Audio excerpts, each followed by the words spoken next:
In the annals of hockey history, certain lines burn brighter than the rest. They're offensive juggernauts, chemistry personified, capable of dismantling defenses and electrifying arenas with every shift. They score, they dominate, they captivate. But for some, even unparalleled brilliance isn't enough to etch their names into the Stanley Cup. They remain legends, yes, but legends with a haunting question mark hanging over their legacy. Today on Hockey Uncovered, we're peeling back the layers on two such iconic trios, the Los Angeles Kings Triple Crown line and the Philadelphia Flyers Legion of Doom. Both were the undisputed engines of their respective teams, both terrorized opponents, and both seemed destined for glory, yet for all their dominance, the ultimate prize eluded them. We're going to dissect what made them so formidable, and then the crucial question, what held them back? What were the missing pieces? And what do their unfinished legacies tell us about the brutal reality of winning a Stanley Cup? Make sure to like and subscribe and comment who you think is the best trio of line mates to never capture the Stanley Cup. Simmer to Taylor, he shoots, he scores! Now let's begin our journey in the late 1970s and early 80s in Los Angeles, where an electrifying trio redefined offensive hockey. This was the original Triple Crown line featuring Marcel Dionne at center, Dave Taylor on the right wing, and Charlie Simmer on the left. Their name derived from a remarkable feat. In the 80-81 season, all three incredibly scored over 100 points, with Dionne and Simmer also breaking the 50-mark goal. Individually, they were immense talents. Dionne, a pure scoring genius, agile and cunning, with one of the deadliest shots in the game. Dave Taylor, a powerful, relentless workhorse, excelling in the dirty areas and possessing a deceptively good scoring touch. And Charlie Simmer, a fearless, net-front presence often described as a power forward before the term was even common, with a knack for tipping pucks and burying chances in tight. But together, they were an offensive machine. They combined skill, grit, and incredible chemistry, moving the puck with precision and creating scoring chances at will. They were the driving force behind the miracle on Manchester Kings, capable of astonishing comebacks and high-flying offensive performances. They consistently ranked among the league's top scoring lines, electrifying fans and striking fear into opponents. They were offensive royalty, dominating the scoresheet, yet the ultimate crown remained just out of reach. For all their offensive brilliance, the original Triple Crown line and the Kings ultimately fell short of winning a Stanley Cup. The question remains, how could such an offensive powerhouse not secure the ultimate prize? One significant factor was the top-heavy nature of their offensive production. While Dionne's line produced at historic levels, the Kings often struggled to provide consistent offensive or defensive depth throughout the lineup. In the demanding grind of the playoffs, relying so heavily on one line, no matter how brilliant, often leaves a team vulnerable when opponents commit to shutting them down. Furthermore, goaltending and overall team defense were consistent areas of concern for those Kings teams. While they scored in bunches, they also had a tendency to give up goals. In an era where solid, consistent goaltending was paramount, the Kings often lacked that truly game-stealing presence between the pipes that championship teams rely on. They played an exciting, high-scoring style, but that often came at the expense of defensive discipline.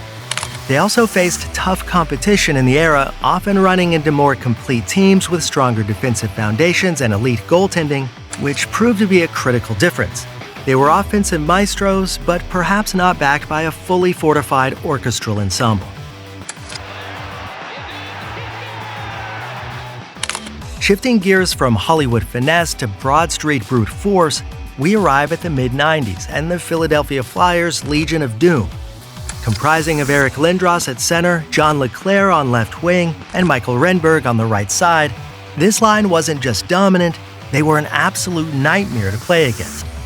Lindros, the Big E, was a generational talent, a power forward with the skill of a playmaker and the physicality of a linebacker. He would literally drive through defensemen to get to the net.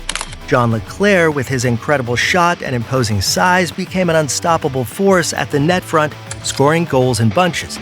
And Michael Renberg, often the unsung hero, was relentless on the forecheck, winning puck battles and creating space with his strong two-way game. Together, they were the perfect storm of size, skill, and sheer intimidation. They cycled the puck with authority, generated high-danger chances from close range, and simply ran over opponents. Opposing coaches dreaded matching lines against them. They scored, yes, logging 121 goals and 264 points in their peak full season together, but more importantly, they demoralized. They embodied a new era of power hockey, a return to the Broad Street Bullies mentality, but with undeniable skill. They made it to the '97 Stanley Cup final, a seemingly unstoppable force ready to claim their prize. Despite their overwhelming power, however, and a dominant run to the '97 Stanley Cup, the Legion of Doom and the Flyers met an abrupt and brutal end, swept in 4 games by the Detroit Red Wings. So what stopped this seemingly unstoppable force? Firstly, they ran into a legitimate dynasty in its prime. The '97 Red Wings were a perfectly constructed team, a blend of skill, speed, suffocating defense, and legendary grit. They were hungry, having suffered their own playoff heartbreaks, and were perfectly equipped to neutralize Philadelphia's physical game with their own speed and disciplined system. Detroit had an answer for everything the Legion of Doom threw at them, effectively shutting down their cycle and net front presence. Sometimes you just run into a better team at the wrong time. Secondly, the Flyers, for all their power, were still plagued by the infamous goalie curse that seemed to haunt the franchise. While Ron Hextall was a legend, the Flyers' goaltending in the mid-90s, particularly in crucial playoff moments, often lacked the consistent game-stealing performances needed to win a cup. And tragically, Eric Lindros's career was marred by concussion issues which, while not immediately impacting the '97 final, ultimately fractured the line and the team's long-term contention. The Legion of Doom was a formidable weapon, but even a weapon needs the right armor and strategy to win the ultimate war. We've looked at the original Triple Crown line and the Legion of Doom, 2 distinct yet equally dominant offensive juggernauts that carved out indelible places in NHL history. Both were defined by their immense talent, their unparalleled scoring prowess, and their status as fan favorites. Yet both share the bittersweet fate of never having hoisted the Stanley Cup. The original Triple Crown line's downfall perhaps lay primarily in team depth and defensive consistency behind their offensive brilliance, struggling to build a complete enough roster to win consistently throughout the playoffs. The Legion of Doom, on the other hand, arguably ran into an unstoppable force in its prime in the Red Wings, combined with their own persistent goaltending issues and the devastating impact of injuries, particularly to Eric Lindros. Their stories underscore a brutal reality of the Stanley Cup playoffs.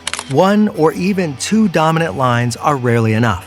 A championship team requires depth across all 4 lines, a unified defensive commitment, elite goaltending, and often a touch of perfect timing against opponents who aren't in their own dynasty-building phase. These lines were masterpieces of offensive hockey. But the Stanley Cup isn't just won by scoring.